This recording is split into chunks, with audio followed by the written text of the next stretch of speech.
First time, parang, ewan ko, ako first time ko lang din pong na-experience na mayroong dalawang movies. Same din po yung, yung playdate nila. Yeah, we're happy naman po. Kasi syempre si Kuya Lloyd din naman po yun. But then, well, I mean, we're not competing naman po with anyone. So, we're just really excited and happy po sa this time. Pero confident naman kayo, syempre, sa dami ng followers ngayon na katulad ng mga, mas higit pa ngayon ang magiging box office result ng Christmas. Well, we're confident po kasi with everyone did their best po. Lahat po kami talagang, we put like our 110% dito po talaga sa movie. Ito yung first movie niyo na officially kayo na talaga eh. Anong difference? Mas masarap ba mag-shooting? Anong difference ng kayo na nag-shoot kayo? Ang hirap na po. Mas effortless daw ba magpakilig? Yeah, it feels better. Kaya alam po kasi in this movie, hindi niyo po, yung relationship po kasi ng characters dito, hindi po like Clark and Leia na sila talaga eh. So, ito po yung first movie namin ever na basta malabo po silang dalawa. So, hindi sila together, hindi sila boyfriend-girlfriend dito. So, last question. Off-cam, since sabi mo nga 2 months na kayo ngayon. Ano pa yung mga nadi-discover niyo sa isa't isa? Saka, paano niyo i-describe yung relationship niyo ngayon? Mas nagiging stronger ba siya? Paano?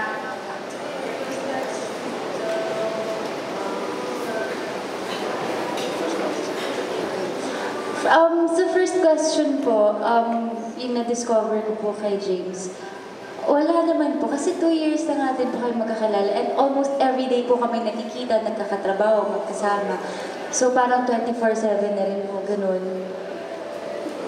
Wala nakakatawa, marunong pa siya mag-plancha. Nag-plancha ka ba niya? Hindi mo na-weirdan lang po ako, wala lang. Na-weirdan lang po ako. Pero other than that, wala naman pong ibang discoveries. Libre ka na ng taga-plancha. Hey James, ano pa yung mga nadi-discover mo kayo? Well, it's the same thing. We've known each other for 2 years, and I like to think I know her inside and out already. So, it's not really more on learning more about each other. It's really just having fun. For me, it's so much more fun doing the movie that we're together. Thank you. Good luck. Thank you, Ate Rose. Si Roel Villacorta naman ang susunod na magtatanong.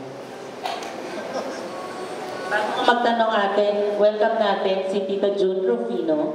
And of course, nandito rin ang ating dear Veronique Del Rosario. Good evening po. Go ate.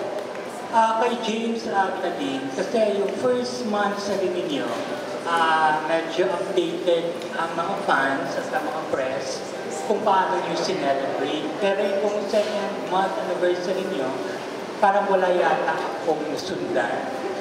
Kasi dami yung followers sa social media Actually, wala nga po. Ano ginawa nyo? We were shooting for the movie this time. We're very busy for this whole month, and we've been giving 100% effort on this movie. So, what is sad about it? We'll make up for it in the next month.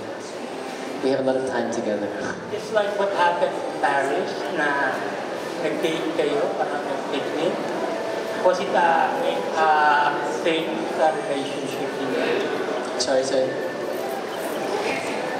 Yung ginawa mo sa Paris, Are you surprised?